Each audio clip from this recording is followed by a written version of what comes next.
Salutations, respected viewers. Here I am at York House, Richmond. So I'm in London.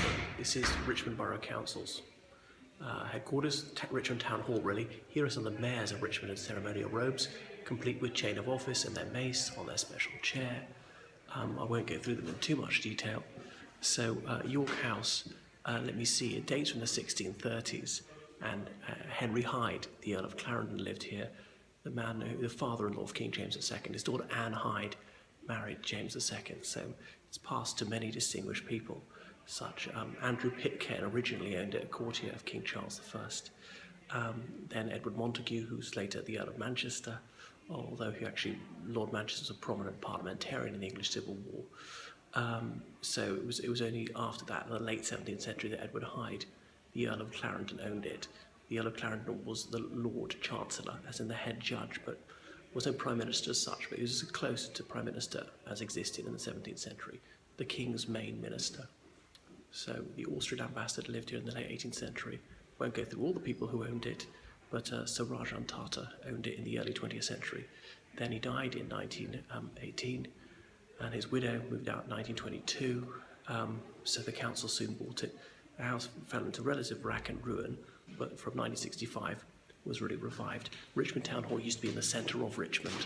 The old town hall is now a museum, so it only moved here in 1965. Anyway, I don't know if I'm allowed to be filming, so I'll move out pretty quick. They're having some sort of civic reception or dinner there. So this is it. This is a bit of the entrance to the place.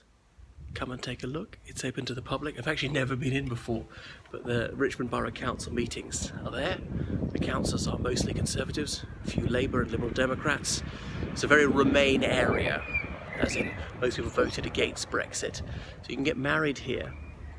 The registry officers are here, Clarendon Hall. You can hire out some of these rooms for a party. It was up until his death in 1674 that the Earl of Clarendon lived here. So Lord Clarendon was a member of Parliament, and in the early 1640s he'd been a critic of King Charles I, but then the Civil War broke out and he took the royalist side.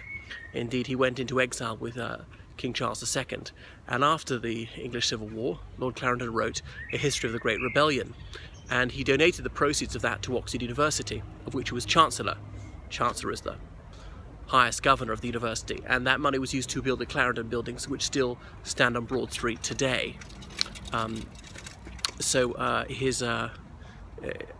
daughter was James II's second wife, because the first one was incapable of producing children, and the old pretender was therefore the grandson of Earl Clarendon, and the young pretender, Charles Edward Stuart, also known as Bonnie Prince Charlie, was the great-grandson of King Charles, Lord Clarendon. So here we are.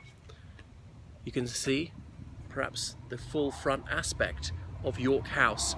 It would originally be York with an E. It's not named after York as in the capital of northern England, but there was a York family, spelt York with an E on the end, who owned this land in the late Middle Ages. Right, so that's it, probably enough from York House in Richmond.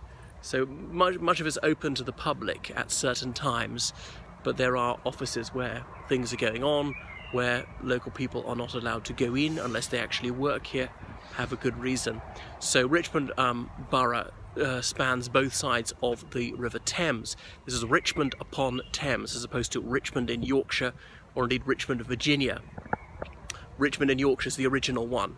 What should I say? So we're actually north of the Thames, though surprisingly, as the crow flies, we're south of the centre of Richmond itself, where Richmond-upon-Thames railway station is.